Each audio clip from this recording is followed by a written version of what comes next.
One of the first things I want to talk about is randomization.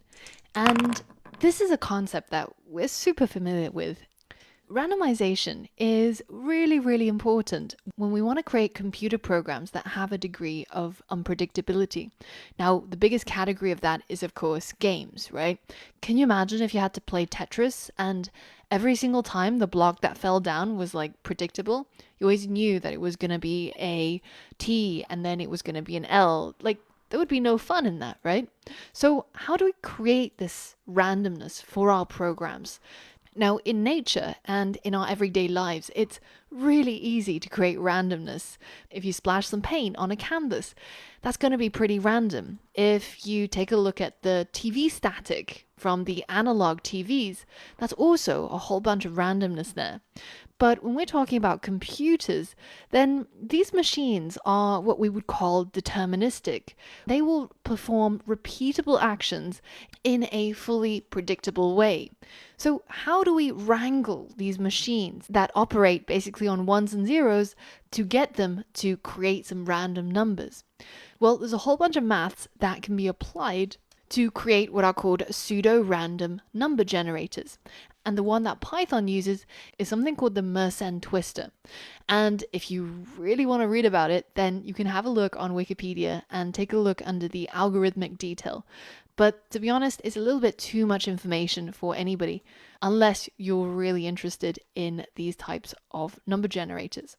But what I recommend though is a free video from the Khan Academy where they explain pseudo-random number generators, and it's really well produced and it tells you a lot of different aspects of pseudo-random number generation.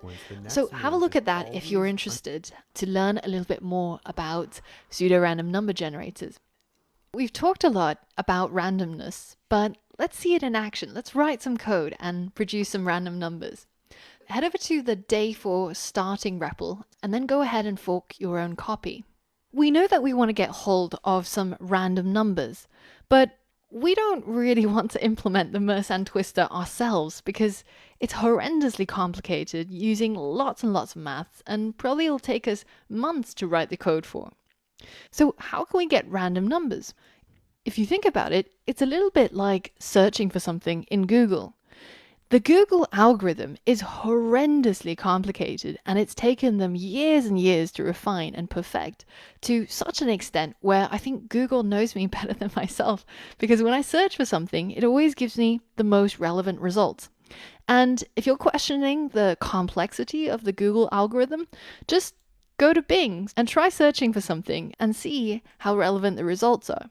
So they have this super complex algorithm, which we're never going to get a chance to see, let alone understand. And yet, every day we're able to search things on Google and use this Google algorithm to get the things that we want, like the airspeed velocity of a laden swallow. Now we can do the same thing when we want to generate random numbers. Because this is such frequently needed functionality, the Python team have already created a random module. So if you head over to askpython.com and search for the Python random module, then you'll be able to see the documentation for this random module. And you can see that it contains a whole bunch of functions that you can use that allows you to generate random integers, so random whole numbers or random floating point numbers. So let's see how we can tap into this random module. In order to tap into the random module, we first have to import it. So we write import random. And now we're able to use this random module in our main.python code. We can start using the documentation to generate a random integer. For example, they show us in the code snippet here that we could generate a random integer by using the randint function, providing an a and b, and it'll return a random integer between a and b, including both of those numbers. And there's even a little bit of code snippet to show us how it's done.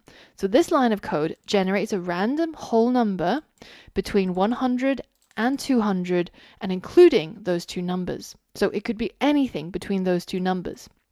So let's see if we can implement this in our code. Let's say that we want to create a random integer and we use the same code that we saw in the code snippet, where we say random That's tapping into this module here, dot rand int, and then we add a set of parentheses, and then we specify the start, comma, and then the end. So this is basically a range of numbers that we're specifying, any integer between 1 and 10. And now we can go ahead and print our random integer, just like that. And every single time I run it, you'll notice that I'll get a different number, or maybe sometimes the same, but it's a random number between the range that I've specified. Now, I've mentioned that the random module is a Python module. So what exactly is a module? Well, you've seen that we've mostly been writing our code all on the same page in a sort of script style, right? And everything just kind of gets executed from top to bottom. But sometimes your code will get so long because you're trying to create something complicated, and it's no longer possible to understand what's going on in such a large piece of code. What people will do in that case is to split the code up into individual modules, where each module is responsible for a different bit of functionality of your program. And if you have a complex project with many, many modules, then you could have collaboration on your project, right? Lots of people could be working on it, each person working on a different thing. Say if a factory was building a car, it wouldn't make sense for one person to build the entire car, from wheels to axles to the chassis. That's crazy. Instead, you have different people working on different modules, like the tire module, or the chassis module, or the engine module. And then once they put everything together, you end up with the final car, or in our case, the final program. So we know that the random module is a module that the Python team created to make it easier for us to generate our random numbers without needing to get into the complexities of all of the math that's required to generate pseudo-random numbers. But how can we create our own modules, and how do modules work anyways? Well, it's actually very simple. If you go ahead and click on the files icon, you can see we currently only have one file that we're writing in, which is main.py, the Python file. And the main.py is the entry point to our program. This is the file that will be executed when we run our code. Now, if I go ahead and click on this icon to add a new file, let's say I call it mymodule.py, and I create a new Python file. And inside my module, I'm going to maybe work on something else. Let's say I wanted to store the value of pi. Okay, I think that's all I remember.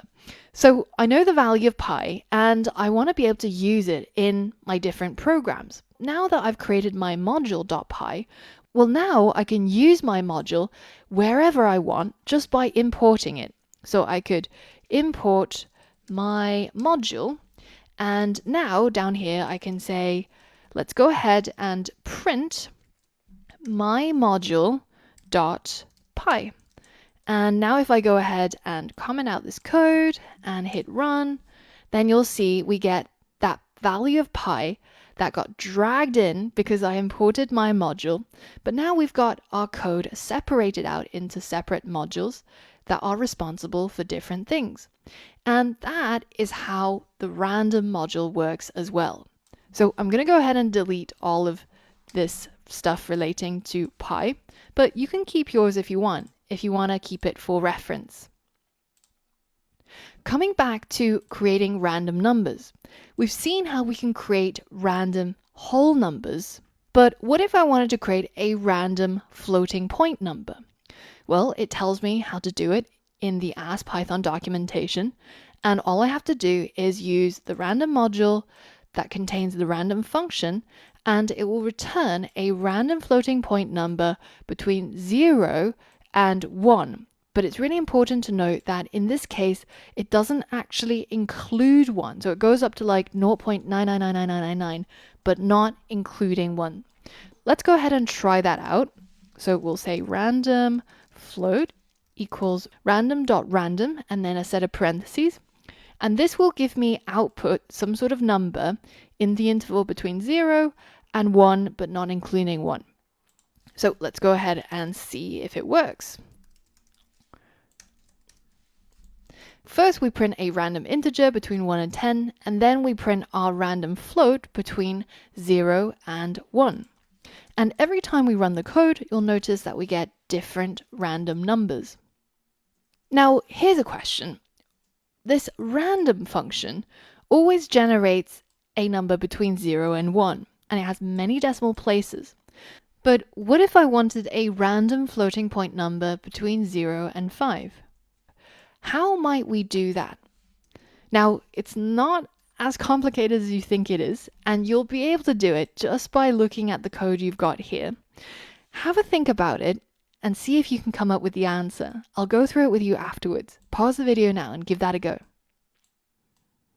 Alright, so we know that this random float can be anything between 0.00000 to 0.99999, effectively repeating, right? Now, what if we were able to multiply this random number by a number? Let's say that I multiply the random float by 5. Well, what if this random float was 0.1? Well, 0.1 times 5 would be 0.5. But what if the random float was 0.4? 0.4 times 5 would be 2. Or what if it was 0.9? 0.9 times 5 is 4.5. So effectively, by multiplying this random float by 5, I will end up with random numbers, but of course they're now floats, right? So it could be 0.000 ... all the way to 4.99999 and etc. etc. So this is how we can expand that range from 0 to 1 all the way to 0 to 5, but not including 5. So what can you do with random numbers? Well, if we think back to our love calculator that we made in the last lesson, it's kind of based on pseudoscience, right? Like, just because you have a certain number of letters that exists in the word true and love, it doesn't mean that you're actually going to be more compatible. I'm sorry to break anyone's heart out there, but if it's random anyways, then why don't we just use a random number generator, saving ourselves all of that trouble from counting T's and counting U's. We can instead just simply say love score equals random dot random int between 1 and 100, and then go ahead and just print your love score is, and then let's insert our love score and turn this into an F string. Let's print that. And you can see that we're getting a different love score every single time I run this code. It's between 1 and 100. And, who can tell that this is any different from the previous method, right? So we can use our random number generator for this. We can use it for creating a dice or flipping a coin, or we can use it in games that we create. If you head over to the next lesson, I've got a code challenge for you where you're going to be building a program in order to pick from heads or tails and help the user out when they don't have access to a coin. For all of that and more, I'll see you on the next lesson.